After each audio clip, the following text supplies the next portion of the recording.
मो ना हूँ दिलीप कुमार पंडा। मु स्पोर्टी स्पोर्ट्स सोसाइटी प्रेसिडेंट अच्छी। दसपला स्पोर्टी स्पोर्ट्स सोसाइटी प्रेसिडेंट अच्छी। ये सर्वभारतीय फुटबॉल टूर्नामेंट आमर ये अनुष्ठित होची। ये विगत केते वर्ष धरी आम आयोजन करी आसुचु।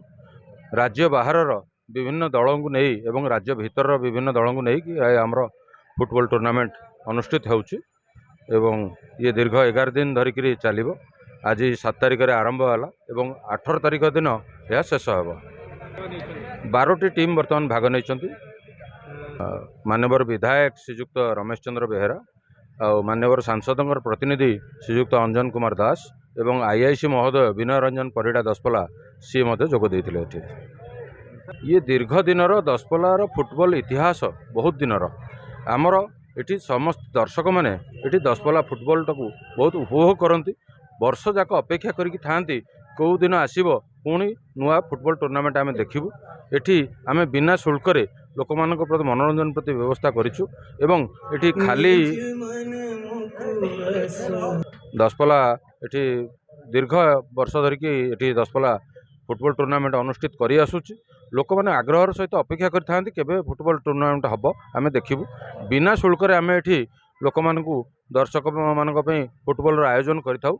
पूर्व वर्ष मानक भलीबॉल एवं ताश कैरम एवं बैडमिंटन एभली विभिन्न प्रतियोगिता आम ये करी क्रीडार एक उन्नति हाँपाई ये दसपला लोक प्रति गोटा दसपला लोक मध्य एक क्रीड़ा प्रति आग्रह सृष्टि करने ये सब आयोजन कराई था।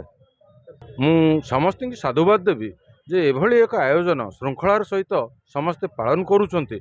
से दर्शक हूँ आमर आयोजक मैंने हूँ भलेंटियर्स मैंने हूँ समस्त को साधुवाद देवी। एटी बिना बैरिकेड रे आम फुटबॉल खेल सदाबले हो आसूची एवं दर्शक मान प्रति आम विशेष आभार प्रकट करूँ जे से माने शांति श्रृंखला सहित ये मैच को बा फुटबॉल टूर्नामेंट को उपभोग करती एवं आमर भलेंटियर मैंने ए सहयोग करती एवं भलेंटियर मान दर्शक मैंने सहयोग करती। प्रत्येक दिन आम ए वर्ष आरंभ करूँ 10 जन श्रेष्ठ दर्शक आम चयन करूँ एवं मैच शेष 110 जन को आम भितर गोटे लटेरी करा लटेरी माध्यम से विभिन्न पुरस्कार मान प्रदान करा जे श्रेष्ठ दर्शक हम। खेल तो संघर्षपूर्ण हम एवं खेल ये संघर्षपूर्ण होकर भल मैच हेले लोक मैंने उपभोग करेंगे एवं आम देखुचु दुई दल मध्य संघर्ष खूब जोर रे चली। यह क्रीडार गोटे नैपुण्यता प्रदर्शन करुँच प्रत्येक खेलाड़ी मैंने से प्रति मुझे धन्यवाद दूसरी। मो ना हूँ भवानी प्रसाद मिश्र। मो स्पोर्टी स्पोर्ट्स सोसाइटी संपादक।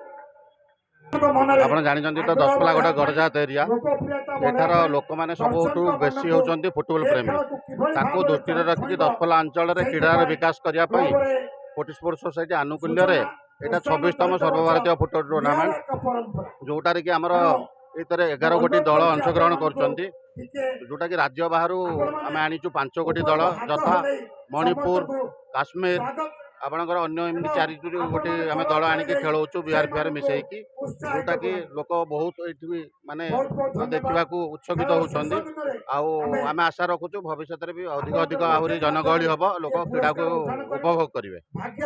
ये आप देखुं दसपला हूँ महावीर क्षेत्र जोटा कि सबू क्षेत्र में आम कौन करूँ अग्रिम पूजा भाव में महावीर को धरू तांकाठारू आज्ञामाल और मशाल नहीं पड़िया निकट को आणु एवं सेठारे आलती करी प्रतिष्ठा करो तापर आमर खेलर शुभारंभ हुए। आप देखुं यहीटारे खाली फुटबॉल नुह आम यहाँ क्रीड़ा महोत्सव रूप भी पालन करूँ।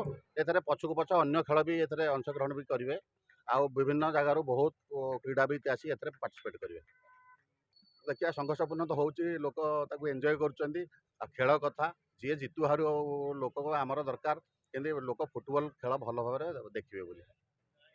आप तो जानते सर्वभारतीय टूर्नामेंट रे आम प्राय गोटे मसे आगु प्रिपेरेटरी मीटिंग करूँ क्लब रे जोटा साधारण बैठक में निष्पत्ति हुए से आमर उपदेष्टा भाव विधायक रमेश चंद्र बेहेरा और सांसद सुकांत कुमार पाणिग्राही महोदय एमाने प्रतिनिधिगण और क्लब्र सब कर्मकर्ता मिसिकी गोटे मीटिंग करूँ तापर दल को इंटीमेट करूँ जे कौ दल आसीपारे न आसीपारे तापर आम से सिलेक्शन कलापर प्रस्तुति पर्व आरंभ करूँ केबेठू टूर्नामेंट करूँ कौन करूँ ता बाद एठारे देखुं आम क्लब्र मेम्बर गुड़िक बहुत भल जो मैंने कि सबू क्षेत्र में आमको सहयोग करती आउ जो बोधे खेल करें मुझे संपादक हिसाब से अनुभव कै।